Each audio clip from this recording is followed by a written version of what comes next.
Ya, Assalamualaikum warahmatullahi wabarakatuh. Jumpa lagi dengan saya, Abah Warkop. Yang saat ini saya sudah bersama dengan seorang pelaku tokoh sosial politik sekaligus pengusaha yang cukup dikenal di Gorontalo, yakni Bapak Ridwan Modo Arpa.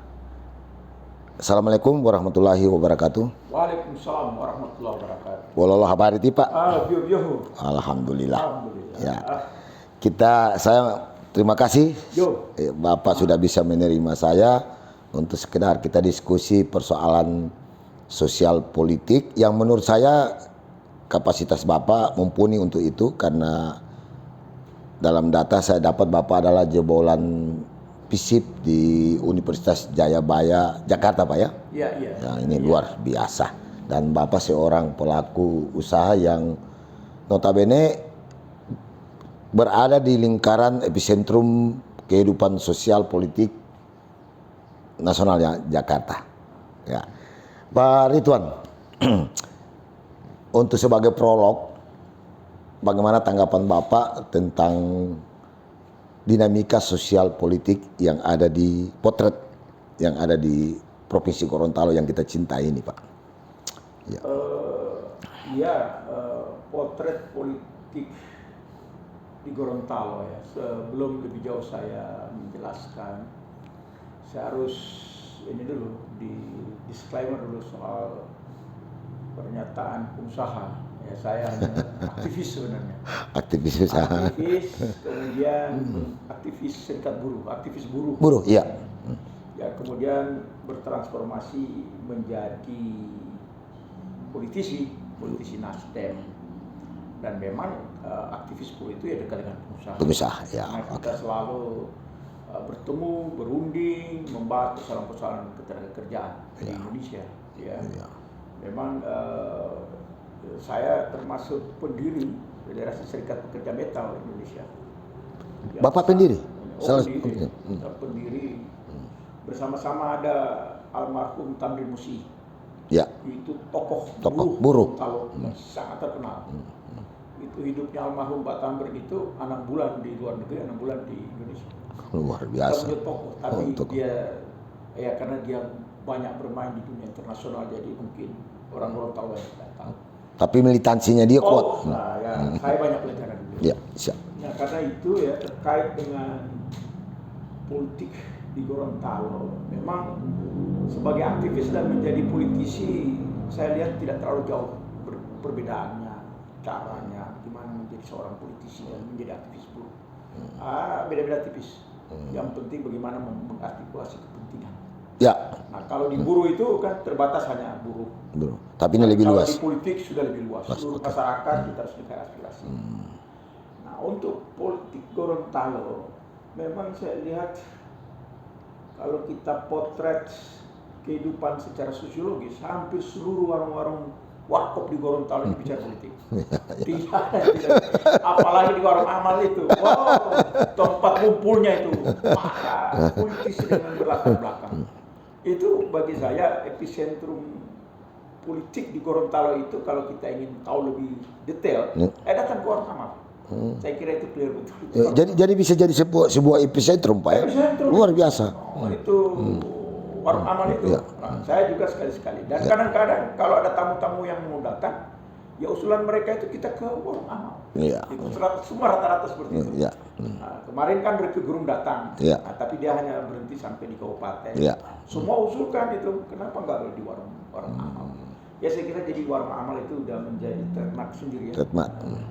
Nah, kalau kita baca dinamika politik itu memang ada hal yang sehari-hari mereka mempersoalkan kehidupan, tentang lapangan kerja, tentang kesulitan-kesulitan yang dihadapi, misalnya terkait kebijakan pemerintah yang merumahkan ya pegawai-pegawai honorer.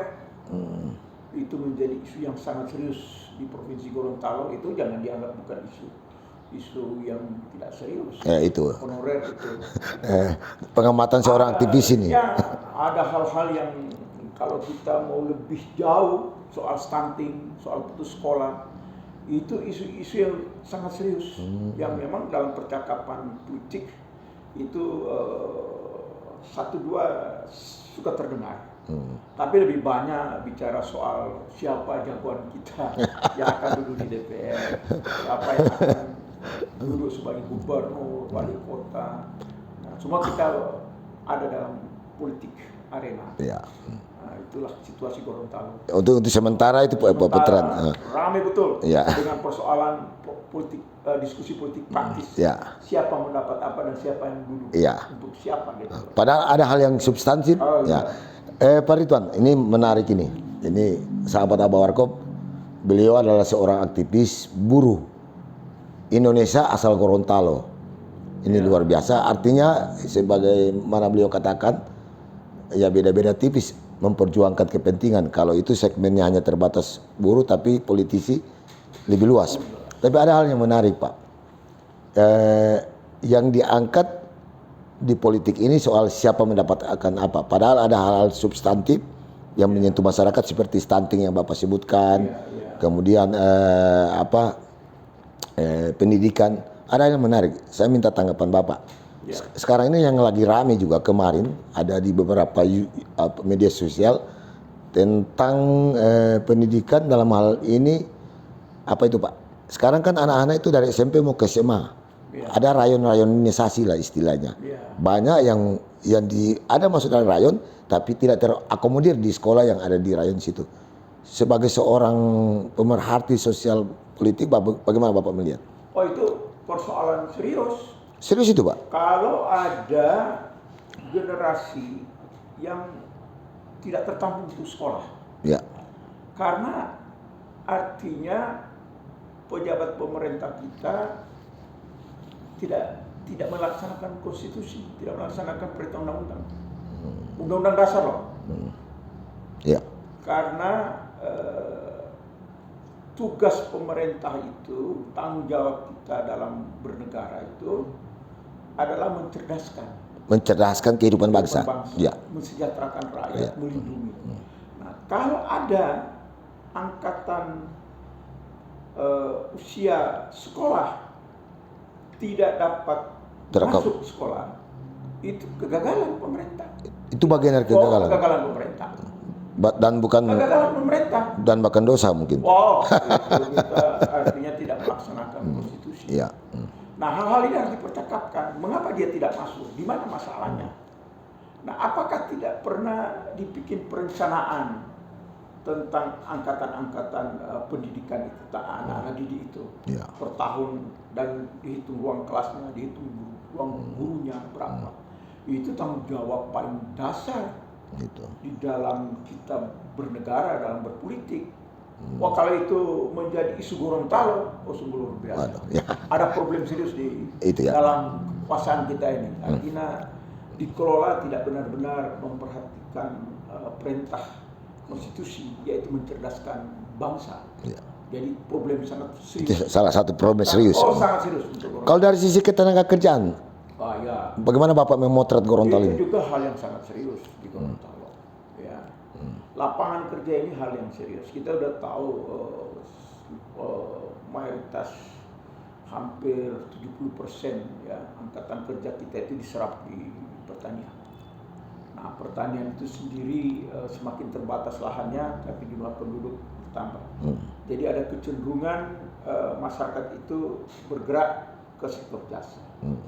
Nah, saya lihat tidak ada yang serius pemerintahan di Gorontalo ini, mau provinsi mau kabupaten kota, yang mendesain satu rencana ketenaga kerjaan. Tidak ada yang desain itu, tidak ada yang memikirkan itu secara baik. Misalnya ini ada angkatan kerja. Apa lapangan kerja yang tersedia? Apa keahlian yang dibutuhkan? Tidak ada. Semuanya amatiran kita. Semua itu orang mencari sendiri. Tanpa bantuan pemerintah. Kecuali satu, ASN. ASN itu tidak usah kita pikirkan, dia sudah jalan. Berproses secara ada sistemnya. Nah, tapi yang kita butuhkan terbatas juga kan, orang bekerja menjadi ASN. Nah, disinilah saya kira saatnya kalau kita mau masuk pemilihan umum 2024, isu-isu lapangan kerja kita coba angkat sebagai gagasan politik, sehingga betul-betul kita memikirkan tadi angkatan kerja itu ada salurannya, mau ditempatkan kemana, apa kira-kira yang difikirkan oleh politisi-politisi di Gorontalo terkait dengan lapangan kerja. Sebagai seorang politisi Pak, dengan latar belakang panjang dan dalam di dunia ini, apa konsepsi Bapak untuk melihat ke depan soal-soal seperti ini? Saya ini kan berlatar belakang aktivis buruh. Ya. Artinya saya ada dalam dunia kerja. Jadi ada di semesta pembicaraan itu. Itu kerjaan kita. Ya. Nah, yang paling harus diperhatikan pasar tenaga kerja itu di mana? Iya, benar sekali. Kalau tidak ada, apa kreativitas lapangan kerja yang harus diciptakan? Nah, itulah tugas para pengusaha, kalangan entrepreneur, kalangan pemerintah. Itu harus menyentuh itu supaya terjadi penyerapan tenaga kerja. Saya sendiri membaca ya, problem kita tidak menyiapkan tenaga kerja itu untuk siap pakai. Tidak masuk industri. Karena kita tidak pernah mencermati apa lapangan kerja yang tersedia, tidak hanya di Gorontalo, tapi di seluruh Indonesia. Itu bisa kita petakan. Kita bisa siapkan itu. Oh, ini butuh ini. Nah, maka kita siapkan. Jadi apa artinya? Kan tadi tanya konsep. Kalau kita di buruh selalu yang praksis aja, ide, kemudian kita lihat prakteknya. Sederhana kalau saya. Orang lulus SMA misalnya, dia tidak bisa lanjutkan kuliah. Nah, tentu kita lihat, bikinlah satu kerjasama dengan Kementerian Tenaga Kerja untuk jadi tenaga kerja magang dulu misalnya. Nah, magang itu bisa di Pulau Jawa, bisa di luar negeri. Itu terbuka sekali. Jadi apa yang harus kita siapkan? Ya keterampilannya. Nah, itu yang kita latih dalam balai keterampilan itu yang disiapkan. Kalau konteks sekarang, Bapak lihat? Saya belum kunjungan balai pelatihan di Gorontalo, apa saja yang disiapkan. Bagi saya ya harus dikontekskan dengan pasar tenaga kerjanya. Apa pasar kebutuhannya itu? Sebenarnya ya pasar itu kalau kita mau cepat, mau minta kita punya tenaga muda ini bekerja dengan cepat, itu dua aja dulu dia kuasai dengan baik. Yaitu komputer sebagai operator, mampu mau operator program, bukan buat program. Operator. Bukan pembuat itu punya keahlian. Ada keahlian tersendiri. Yang penting dia bisa operator komputer. Yang kedua, dia pintar bahasa Inggris. Itu cepat itu diserap pasar. Sangat cepat diserap oleh pasar. Nah, pertanyaannya, kita siapkan nggak? Ya, itu pertanyaannya Pak. Angkatan itu. Dan siapa yang akan menyiapkan? Ya pemerintah, ya swasta, kerjasama antara pemerintah swasta atau kerjasama antara pemerintah dengan. Baru lembaga legislatif kan kita ada proses. Ya, lembaga legislatif kan mengawasi aja anggarannya benar-benar dibuat untuk menyiapkan tenaga terampil. Itu fungsinya legislatif. Dalam fungsi dia sebagai budgeting. Membuat anggaran. Dia cek apakah APBD kita diarahkan untuk mempersiapkan lapangan bekerja atau tenaga terampil yang unggul untuk kita lepas ke pasaran. Ada nggak APBD Gorontalo di situ? Pertanyaannya di situ Pak. Dalam pandangan Bapak, keperbiakan terhadap yang Bapak cerita ada enggak? Tidak ada ya. Luar biasa. Ini seluruh APBD kita di Gorontalo itu habis belanja rutin pegawai aja. Untuk melihat sektor-sektor yang Bapak jelaskan tadi. Aja, waduh, udah habis itu anggarannya. Untuk kita kreasi menciptakan lapangan kerja nggak ada. Nah itulah kenapa ya saya berharap Nasdem dikasih kepercayaan untuk dimenangkan di Gorontalo. Karena isu kita soal lapangan kerja. Karena kan kita ingin mengatasi kemiskinan.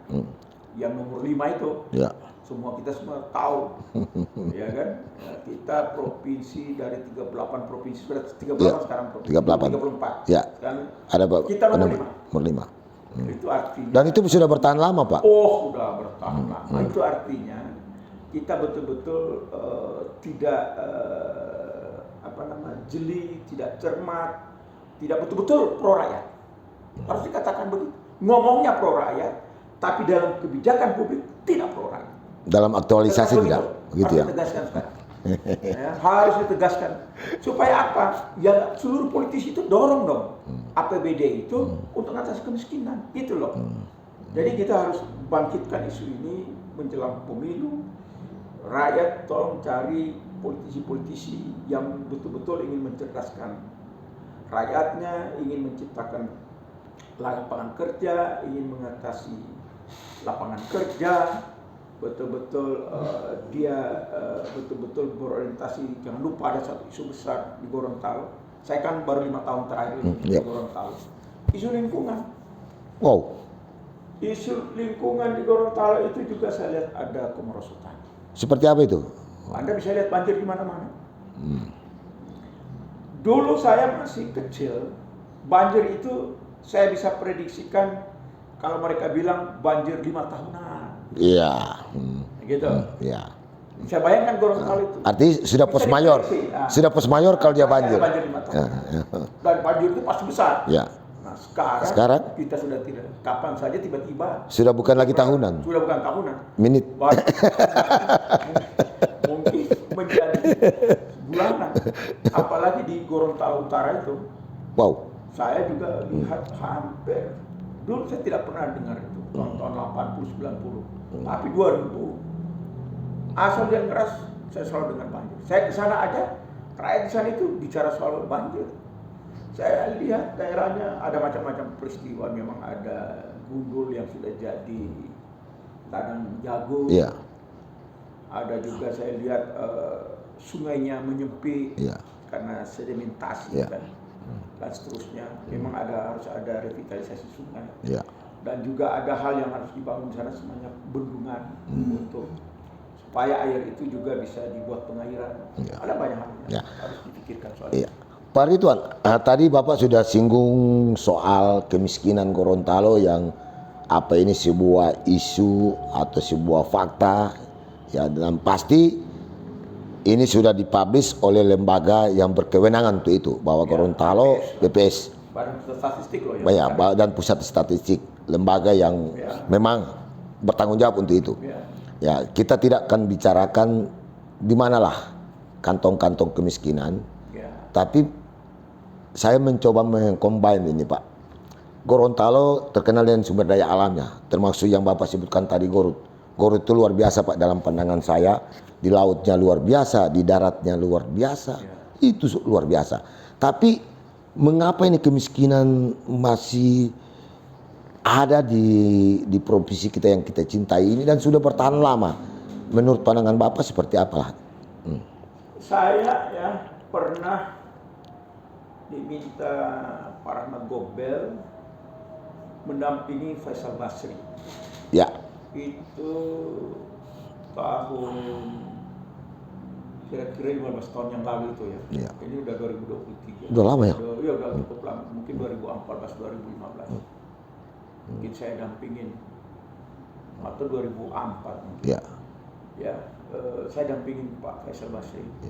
Pak Rahmat minta Pak Faisal coba kita di brief soal situasi Gorontalo. Kesimpulan Pak Faisal, problem Gorontalo ini tanggung, terlalu tanggung untuk membangun sebuah daerah industri. Wah, sepakat saya Pak. Faktor pertama infrastruktur. Jalannya terlalu sempit, pelabuhannya juga tidak memadai. Anda lihat itu? Iya, betul. Ya, terus jalan, pelabuhan, listrik pun waktu itu kan kita sering dia bilang terlalu sulit. Padahal itu modal dasar. Nah, modal dasar kalau kita mau keluar itu harus mulai dari situ. Nah itu di-ignore, artinya ditepis. Ditepis itu. Pak Faisal. Nah, terus Pak Faisal bilang yang mungkin adalah usaha kecil menengah. UMKM. Kita itu skala menengah kata Faisal. Kalau mau bangun industri besar-besaran juga agak berat. Kenapa? Anda akan tergantung dengan sumber daya manusianya yang terampil itu. Luar biasa Pak Gorontalo ya. Artinya itu iya, hambatannya ini. sudah infrastruktur terbatas, SDM-nya juga terbatas. Lahannya pun sebenarnya terbatas. Nah sekarang bagaimana kita mau keluar? Nah, Pak Faisal bilang, ya skala menengah aja. Main di industri skala menengah. Gitu loh. Orientasikan kan di situ. Orientasikanlah itu persiapan. Atau kalau diskusi kami dengan Pak Faisal, bayangkan itu tahun berapa itu ya? Ridwan, ini diskusi kita. Dia kagum betul dengan orang Gorontalo. Begitu banyak hebat di pusat. Tapi ke dalam. Tapi ke dalam dia kaget. Nah dia memberi pesan ke saya, Pak Faisal itu, Faisal Basri ya. Iya Basri. Dia katakan, Anda berjuang di sumber daya manusia saja deh. Jadi saya jelaskan sama beliau, sama Faisal. Pak Faisal, Gorontalo ini zaman Belanda, pusat pendidikan. Ciputra itu kuliah pernah SMA di situ. Iya. Nah, artinya yang Sulawesi Tengah itu sekolah di situ. Pusat ini. Nah sampai sekarang kalau saya baca, Gorontalo ini masih menjadi tempat kawasan-kawasan sekitar Teluk Tomini itu, bahkan sebelah sedikit ke utara dengan Bolmon, itu datang ke Gorontalo. Jadi pusat pendidikan Gorontalo. Nah, apa artinya? Kalau industri pendidikan saja kita garap dengan serius di Gorontalo, saya kira itu akan menjadi kekuatan. Problemnya difikirkan nggak soal itu? Oh iya, luar biasa. Nah karena itu kasihlah ke Nasdem lah. Kasihlah ke Nasdem. Dan minta maaf, itu isu begitu lama ya, saya gelutin, kita coba diskusi dengan ahli. Saya baru tersentak. Jangan terlalu kita berpikir yang muluk-muluk soal investor besar datang. No. Kecuali satu, investor tambang. Kita punya itu. Kita punya. Ya, oke. Yang bagus sekali yang di Bone Bolango, ya. Sama Pungwat. Tapi kita siapkan nggak diri kita merespon pembukaan tambang di Gorontalo? Gimana kesiapan kita? Artinya begini Pak, saya coba. Artinya ini saya ingin mempertajam luar biasa nih pendapat dari seorang Bang Ridwan ini. 14 tahun, 15 tahun yang seorang pakar ekonomi besar ya Indonesia, Pak Faisal. Sudah ada potret. Di mana potret itu kalau dalam konteks kekinian saat Gorontalo memang ini yang nampak. Ya, artinya plan. Yang ingin saya tanyakan begini, Pak Ridwan, kita kan terlalu heboh dengan sumber daya alam. Ternyata menerapkan sumber daya alam kita ini sebenarnya dibatasi, terbatas, ya kan terbatas. Nah, sekarang yang Bapak lihat kekuatan kita ada di sumber daya manusia dan itu kita punya sejarah panjang untuk SDM. Betul. Kita punya Habibie, kita Habib Yasin, kita punya luar biasa pintarnya orang Gorontalo. John Katilu, Ispadudu. Ada lagi yang ada satu yang ahli musikologi itu, Ji Adunggal.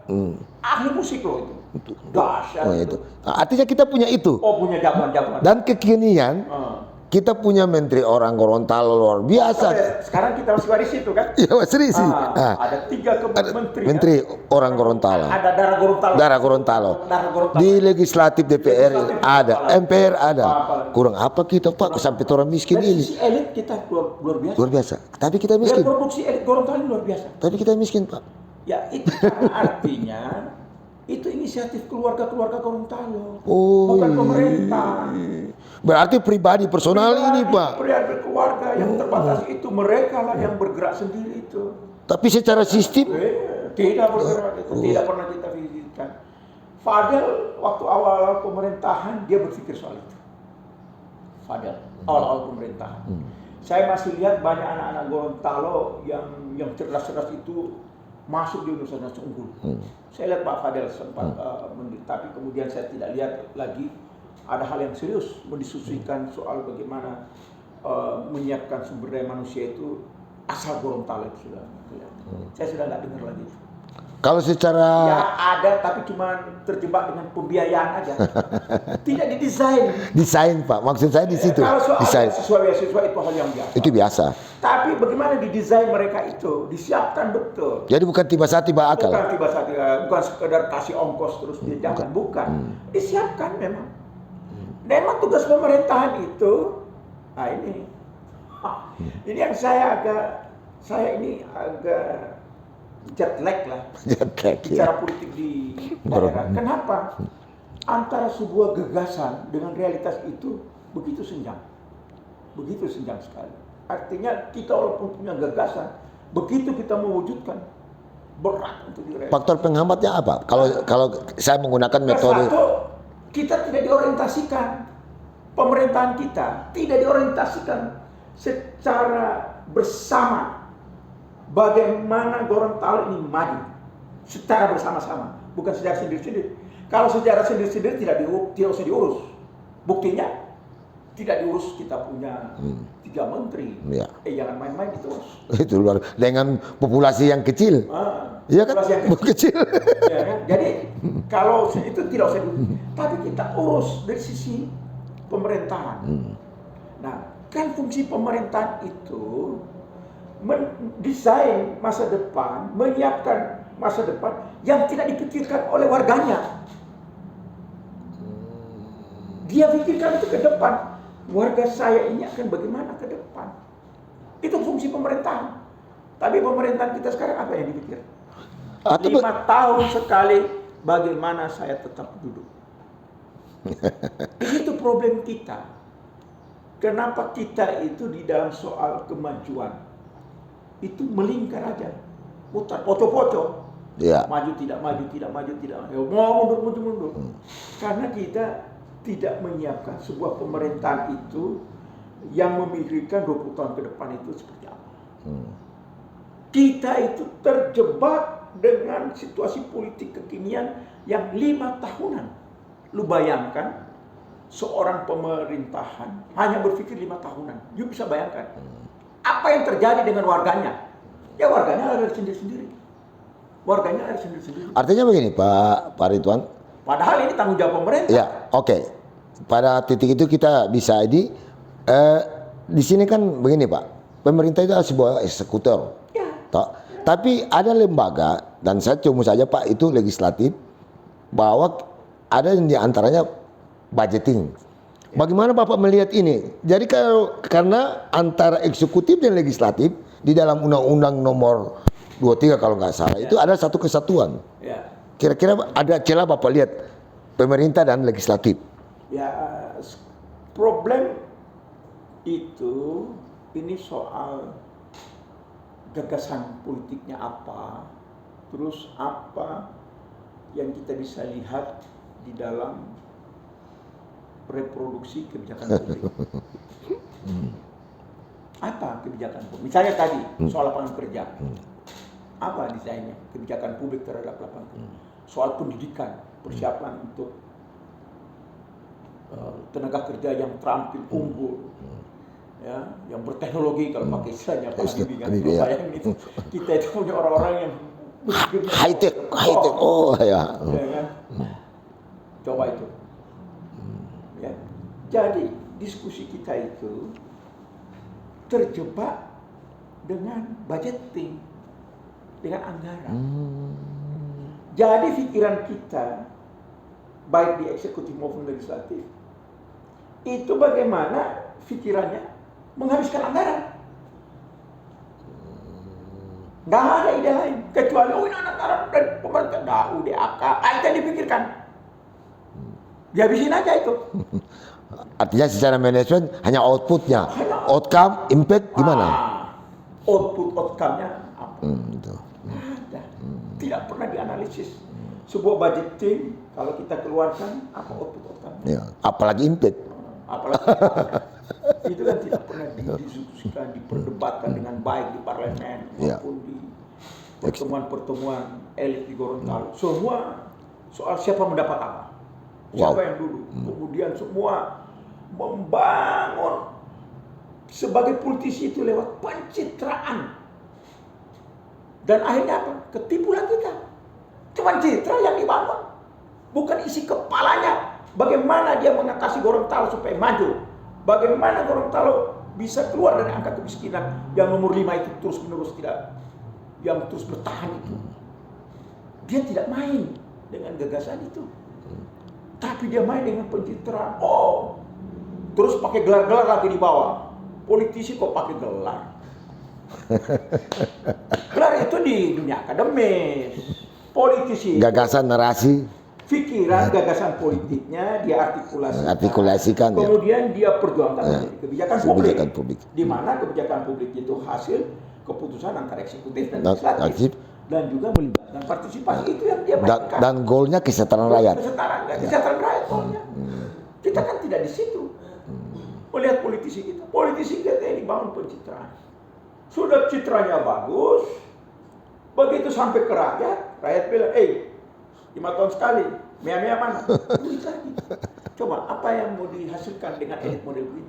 Reproduksi elit yang lahir dengan pencitraan, lahir dengan mea-mea. Tapi apa ini bukan kan kebijakan yang mau dikeluarkan dengan elit yang seperti itu? Ya seperti itu. Kalau kita ingin membangun suatu daerah yang kuat. Jadi minta maaf. Artinya ini Pak, bukan karena faktor rekrutmen politik yang menurut banyak orang terkadang juga mau aja nih Pak, asal comot. Padahal sesungguhnya mereka ini adalah pemikir bagaimana membuat sebuah konsep besar untuk kesejahteraan rakyat. Tanggapan Bapak bagaimana itu? Saya harus ini bukan mau bukan berriak-riak diri, bukan. Ya, tidak. Ini kan juga ikut keliling waktu jadi aktivis buruh itu saya banyak keliling. Karena walaupun buruh, saya selalu bertanya, kenapa ini negara maju? Ya, itulah ciri perspektif seseorang. Ya. Saya kan ada kongres gerakan buruh dunia kan saya selalu saya wakil Indonesia itu ikut ke Jepang, ke Norwegia, ke Belanda, ke Jerman, bahkan terakhir di Amerika juga. Di Amerika saya diutus mewakili buruh melihat politik aja, bagaimana dinamika politik praktis di sana. Pilpres waktu itu Obama waktu itu. Nah saya selalu tanya, apa pikiran-pikiran kalian sehingga kalian ini menjadi satu negara maju? Ya. Selalu mereka mulai dengan pendidikan, dan Anda harus mulai selalu berpikir generasi selanjutnya itu apa yang Anda siapkan. Bahkan mereka dengan tegas mengatakan ke saya, Ridwan, kalau negeri you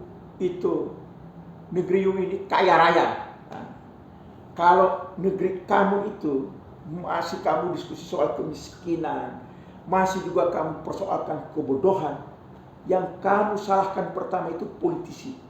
Cilakanya sekarang saya jadi politisi. Saya kan aktivis. Mereka lah yang harus disalahkan lebih dulu. Kenapa harus begitu, Pak? Ya karena mereka perumus kebijakan. Oh iya, benar. Karena mereka yang mengalokasikan anggaran itu dibuat untuk apa, untuk siapa, untuk kepentingan apa. Mereka yang putuskan. Tapi cilakanya beda dengan di negara-negara yang modern yang sudah demokrasi. Elit-elit politik itu disiapkan. Ada kompetensi di dalam. Oh iya, ada. Sepakat. Dan hampir bisa dikatakan seorang politisi itu sudah selesai dengan dirinya. Yeah. Kecuali satu, pengabdian dia kepada publik. Itu yang tidak pernah selesai. Itu yang kita tidak bisa baca di Gorontalo. Bahkan di Indonesia secara umumnya, apalagi di Gorontalo. Bagaimana menempatkan seorang politisi sebagai pengabdi? Coba Anda bayangkan. Itu yang saya bilang, dari sisi ini saya merasa disalahkan politisi. Tapi politisi yang kita siapkan tidak betul-betul kita siapkan. Anda bayangkan. Jadi relatif menurut saya problem kita akhirnya harus kita korek lebih jauh, bagaimana partai politik ini mengambil peran menciptakan kader-kader pemimpin bangsa ke depan. Problem yang kita lihat sehari-hari. Coba ya, kalau Anda ditanya, "You mau jadi wali kota? Mau jadi apa?"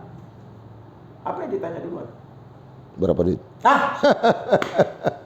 Punya duit berapa? Tapi bukan ini. Isi kepalanya. Apa yang lu pikirkan? Apa gagasan Anda? Apa gagasan Anda kalau bagaimana Anda mengatasi persoalan banjir di kota?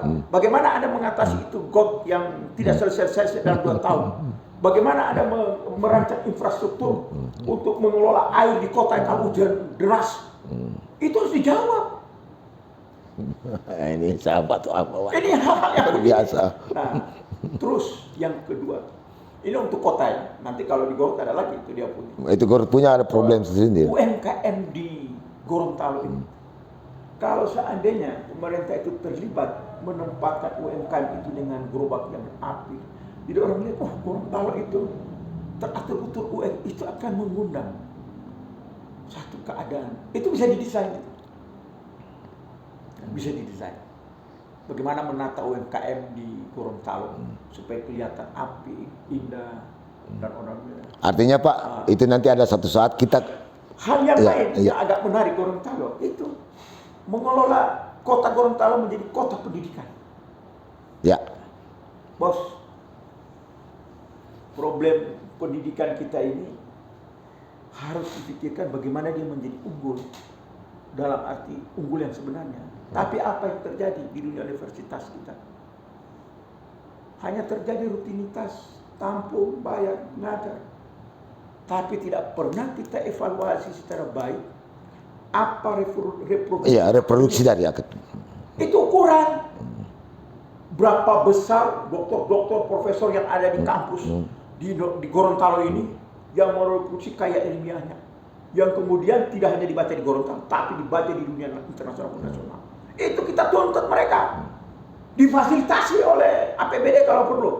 Bagaimana mereka menjadi perguruan tinggi yang hebat-hebat. Tidak hanya perguruan tinggi, Guru. guru-gurunya apa sudah sejahtera atau belum? Coba cek guru-guru di Gorontalo ini, apa betul mereka sudah sejahtera? Jangan-jangan terbelit juga. Saya minta maaf, saya ini agak sedih ya kalau guru itu dengan status kontrak. Minta maaf. Iya. Bagaimana seorang guru yang ingin menciptakan generasi tapi statusnya kontrak, tidak dibayar dengan layak. Di mana itu kita punya negara mau maju? Yang begini-begini dipikirin dong. Sedangkan dia punya tugas mulia untuk menciptakan generasi. Saya ke luar negeri itu selalu saya tanya, Ridwan, dia punya pendidikan bagaimana? Bagaimana guru-gurunya? Bagaimana fasilitas sekolahnya? Tahu nggak kita di sini? Bocor sekolah, itu wali kota bisa kita runtuhkan. Sekolah bocor, sekolah yang bocor. Yang kedua adalah Ridwan. Di sini ini waktu itu saya di negara maju nih Pak. Saya waktu itu ke Washington. Ya. Ridwan, di sini ini ada anak sekolah dalam 1 minggu misalnya dia belajar 5 hari. Ada anak sekolah yang 2-3 jam tidak belajar. Itu wali kotanya bisa jatuh Pak ya? Bisa jatuh. Luar biasa. Kalau di kita? Ya di kita tidak perlu. Artinya ya kita kan membanding. Udah yang agak mereka sudah sangat. Ya karena pengabdian. Pengabdian ya. Mereka udah bicara etik, tidak bicara isi popoci. Ya. Coba ya misalnya kayak Perdana Menteri di Sweden, Ya. baru heboh. Dia waktu kampanye dia janjikan selama saya memimpin tomat tidak akan naik. Tomat loh. Tomat. Yang sekarang jadi permasalahan Gorontalo lagi naik harga. Tiba-tiba naik. Tiba-tiba naik itu harga. Berhenti dia. Mundur. Hanya dengan tomat, Pak. Harga tomat, Bos. Mbak, itu namanya tanggung jawab. Pride. Dia memimpin, dia mengabdi. Ya, pride-nya. Udah, saya mundur. Di kita. Itulah beda poin. Tapi semua ini di politik, di kalangan politisi. Itu mengapa kita perbaharuilah politisi ini. Saya di Jepang, Pak Rahmat Gobel, saya ini kan betul. Pak Rahmat Gobel kasih kesempatan saya untuk Ridwan, you coba lihat ya, bagaimana Jepang menyiapkan politisinya. Kebetulan partnernya Pak Rahmat itu Panasonic di Jepang itu ada sekolah politik. Jadi saya tanya sama mereka. Jadi setiap politisi itu disiapkan betul. Kamu ke wilayah sana, tapi dia dibiayai.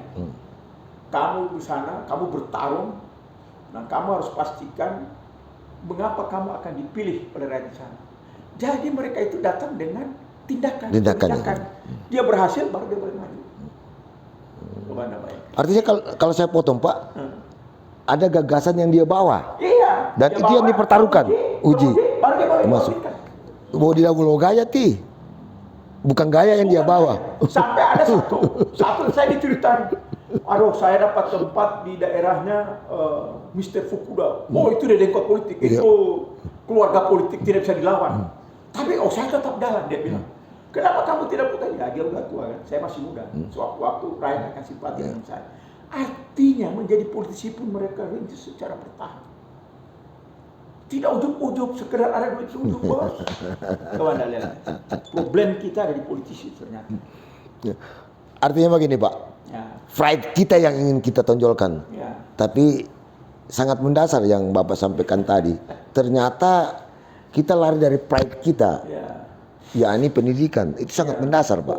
Ini sangat mendasar dan sejarah sudah membuktikan bahwa kita hebat di situ. Betul. Dan yang kedua juga isu kesehatan.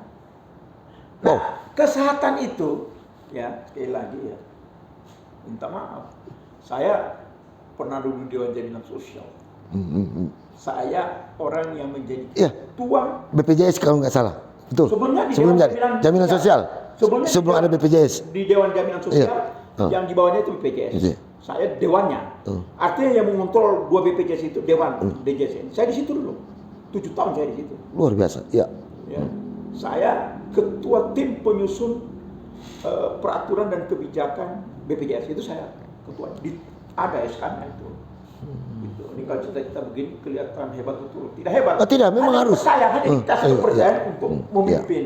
Bagaimana undang-undang itu mulus. Karena saya harus diskusi dengan Kementerian Keuangan, Kementerian Tenaga Kerja, Kementerian Kesehatan. Gitu loh. Itu kan saya, tapi minta maaf, di balik saya ada 3 profesor yang bantu saya di dalam bagaimana mau membaca ide-ide ini. Nah, apa yang ada itu Pak? Nah, saya katakan soal kesehatan ini, itu harus dilihat tidak hanya kuratif, hanya soal orang disembuhkan. Kasih obat, ya. Di luar dari itu ada bagaimana orang hidup sehat. Itu tanggung jawab pemerintah loh. Kalau orientasi sekarang Bapak lihat hanya kuratif.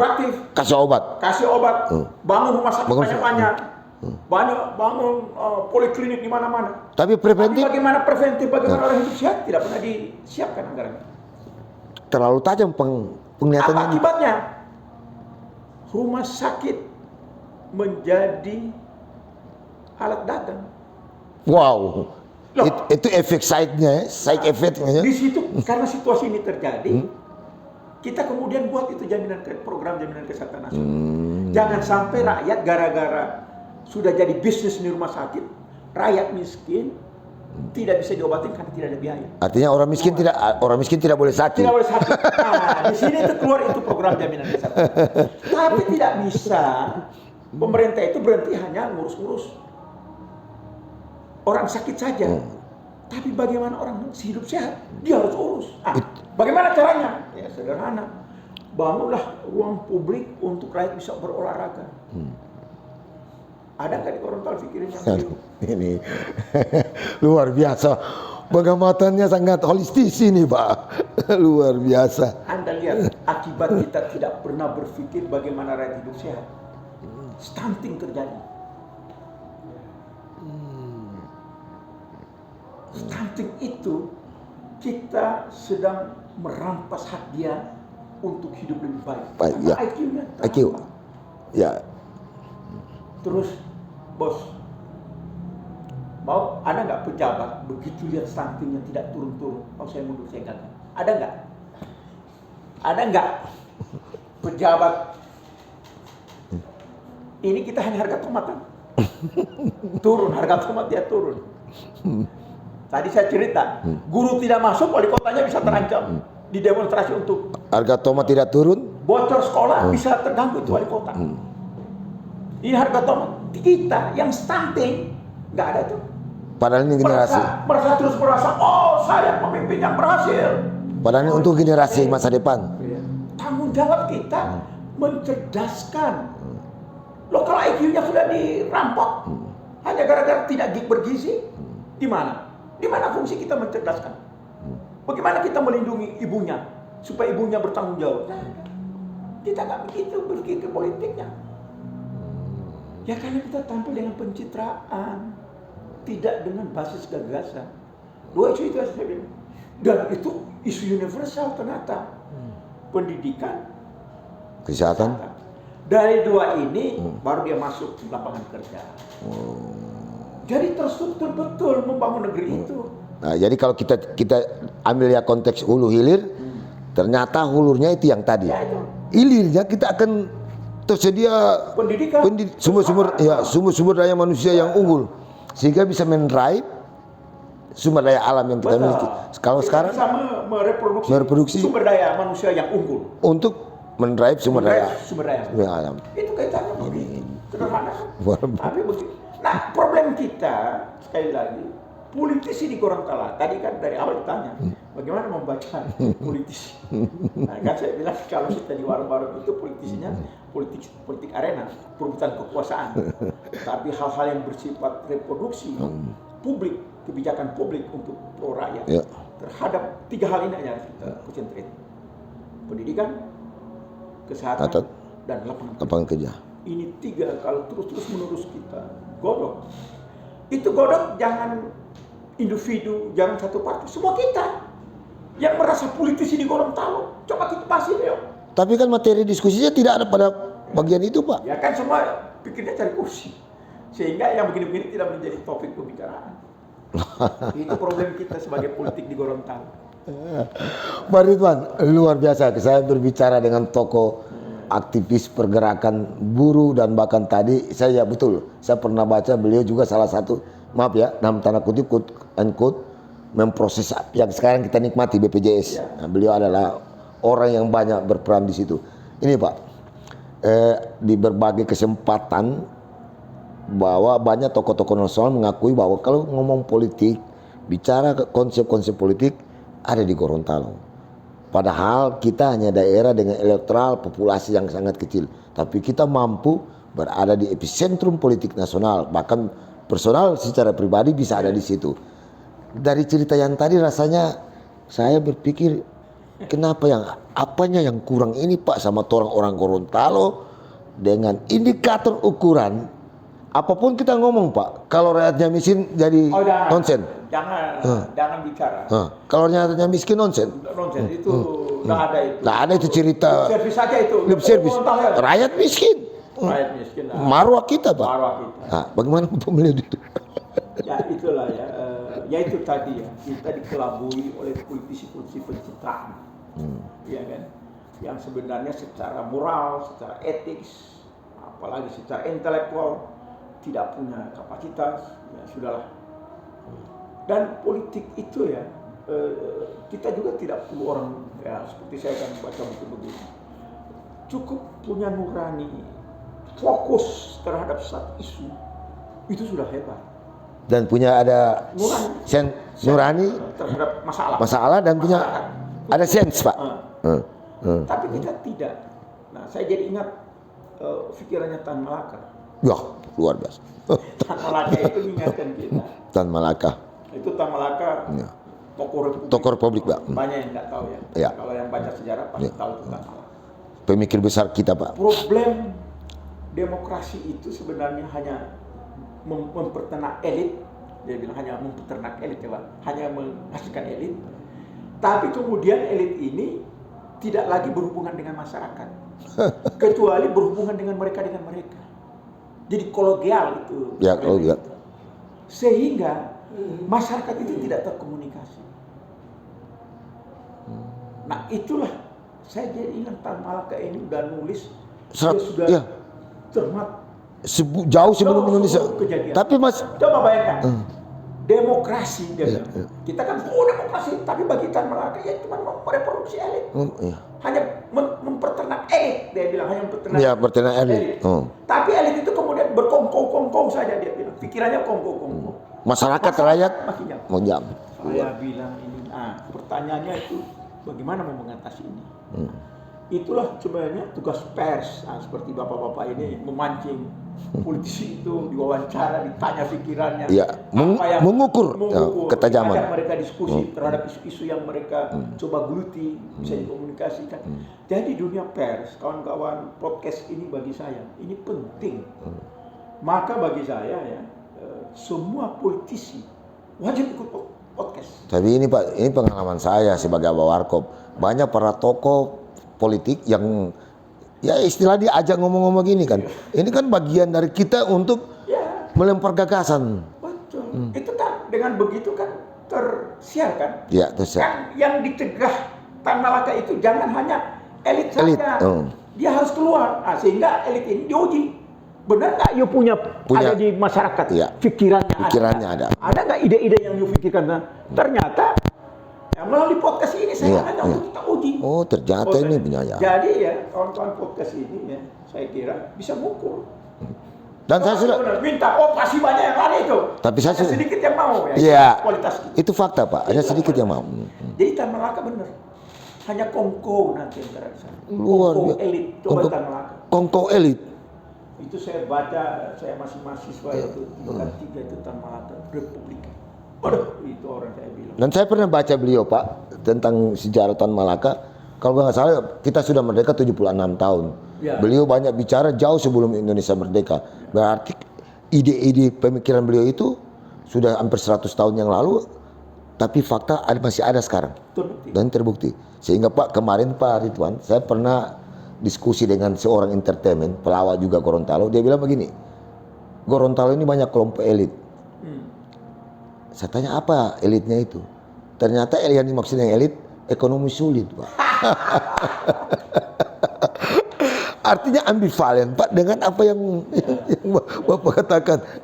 Ini fakta, Pak. Rakyat itu seorang kemudian rakyat kecil yang berbicara itu, Pak.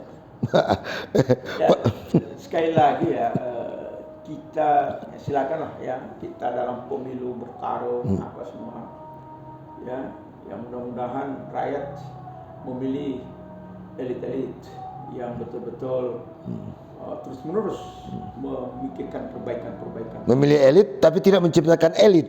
Ekonomi sulit. Menciptakan ekonomi sulit. Nah, inilah situasi politik kita itu memang harus ada relasi dengan peningkatan kesejahteraan rakyat. Di situ moralitas seorang politik itu. Etikanya itu. Bahwa kehadiran dia kalau rakyat tidak naik kesejahteraannya, tidak ada perubahan, yang akan gagal. Saya pun juga begitu. Nanti saya akan mengukur semua itu, kehadiran saya di politik. Apa yang saya akan perjuangkan, itu yang saya akan sampaikan ke publik, apa yang saya suarakan. Ya kan saya bukan eksekutif, saya kan legislatif. Saya menyuarakan, memperjuangkan sejauh mana saya perjuangkan ide itu supaya terwujud, sehingga pemerintah sebagai eksekutif mengeksekusi itu. Dia siapkan anggaran, dia buat kebijakannya, sehingga jadilah. Nah disitulah situasi yang kita harus evaluasi terhadap bagaimana politisi bekerja. Jadi sekali lagi politisi itu jangan dibebanin dengan minta uang. Dia bukan pengusaha. Kalau pengusaha bolehlah dimintain duit. Lo politisi kalau dimintain duit dikasih. Tapi dia korup. Gimana? Maka sebentar bukan pengabdian yang dia lakukan. Nah, maka yang dituntut sama politisi itu kebijakan publik yang dia perjuangkan apa? Apa yang dia hasilkan waktu dia di parlemen? Apa yang dia sampaikan ke pemerintah terkait dengan kan pemerintah juga kita bisa puji misalnya dia karena dia berhasil. Itu bagus. Kan bagus itu. Ada juga kita boleh hajar dia, kritik kan bisa karena kegagalannya. Tapi dua hal ini kan tidak terjadi. Saya lihat. Enggak ada. Bahkan minta maaf ya. Saya begitu tebal ya laporan LPG-nya gubernur yang saya baca tebal-tebal itu. Nyaris saya kira ada yang copy paste itu. Wow. Anda bayangkan itu. Yang beda itu di mana? Di anggaran. Ada juga duplikasi program. Wow. Kegiatan. Yang bedanya hanya tanggal. Dinas yang bikin ini, dinas ini yang bikin. Terus tanggalnya beda. Dicek nggak itu? Dicek nggak oleh kan tugas legislatif mengawasi. Diawasin nggak gitu-gituan? Kan enggak. Jadi Tan Malaka benar. Parlemen itu hanya kongko. Nah ini yang kita harus kembalikan untuk menyadarkan diri kembali. Masih mendingan Pak kongko di warung kopi. Ada yang dibicarakan. Masih lebih produksi warung kopi.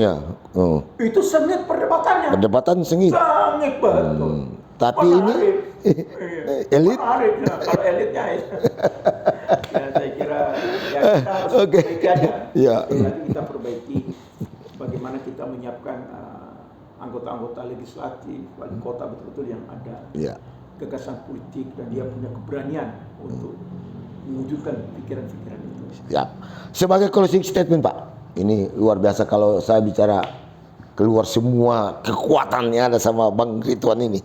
Sebagai closing statement di diskusi bagi saya luar biasa diskusi ini.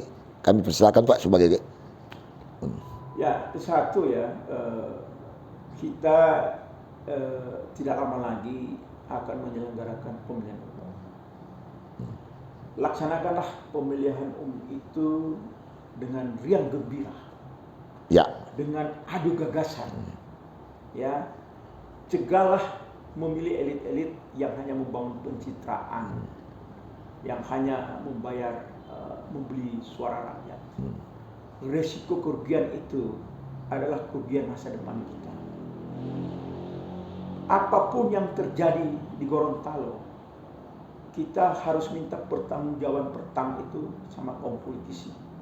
Untuk itu ya kepada seluruh rekan-rekan politisi saya, karena saya juga politisi, marilah kita bahu-membahu untuk berdebat, untuk menaruh hati nurani kita bersama-sama untuk bagaimana Gorontalo ini bisa keluar dari urutan kelima sebagai provinsi miskin.